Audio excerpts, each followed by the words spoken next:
The Rock in My Throat, written by Kalia. Recess is the hardest time of day. All of the kids are playing, some are on the playground and others on the field by the side of the school. There's a group on the pavement in front of me. The teachers are all busy watching over the kids and talking.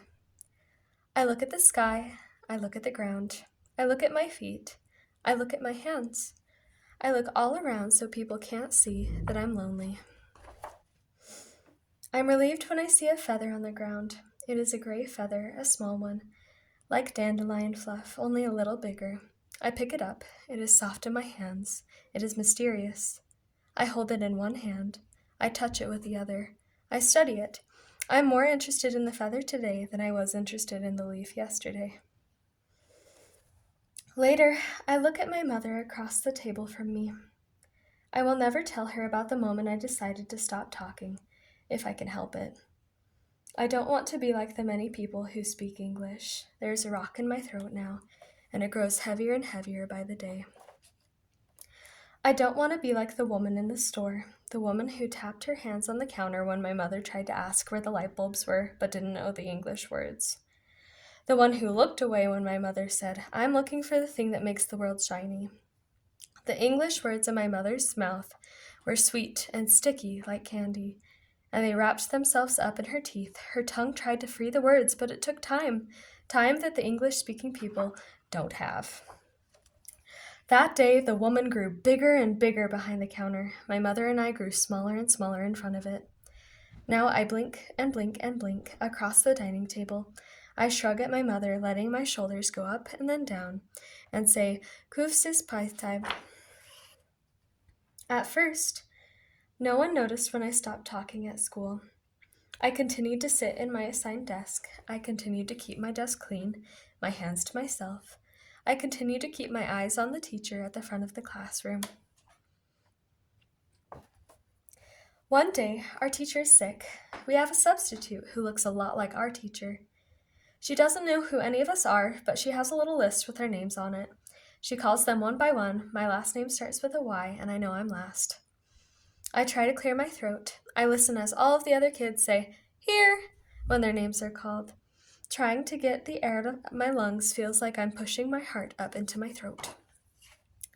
When the teacher says, "Kalia," I really try to say "here," but the only sound I'm able to make is a shaking cough. She says, "Louder," scanning the room, trying to find me among the desks. The teacher finds me because all the other children are looking at me. They are not all mean looks. A few of them, the nice ones, show on their faces that they hurt a little for me. I dig into the carpet of our classroom with the tip of my shoes.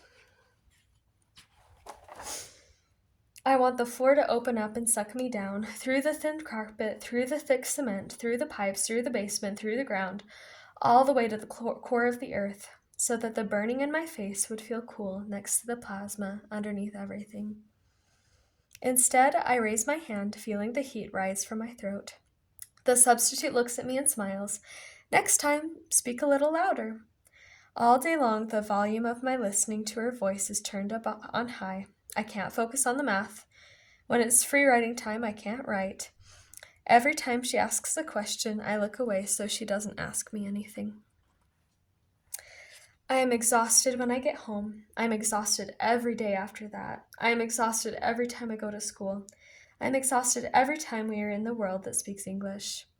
The only place I'm able to rest is at home. Everyone at home speaks Hmong. My mother and father, my older sister, my aunts and uncles and cousins when they visit. Everyone speaks normally to everyone else. It is a song, uninterrupted, and it flows and flows. Recess is the worst time of day. The pebble I've picked up is the size of the tip of my finger. Its surface is gray, but it has speckles of white. In the light of the sun on my palm, the white sparkles like diamonds. It is the most interesting thing I've ever seen in my life. The girl in front of me speaks clearly and slowly. She says, "Do you want to play with me?"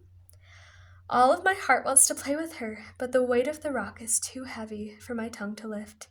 My throat works, but the words don't come out. The rock grows bigger and bigger as seconds pass. I don't know how to dislodge it, so I grip the little pebble in my palm. I don't look at her, and I shake my head no. When she walks away, I repeat her name again and again. Julia, Julia, Julia Chang, I tell myself. One day, maybe she can be my friend.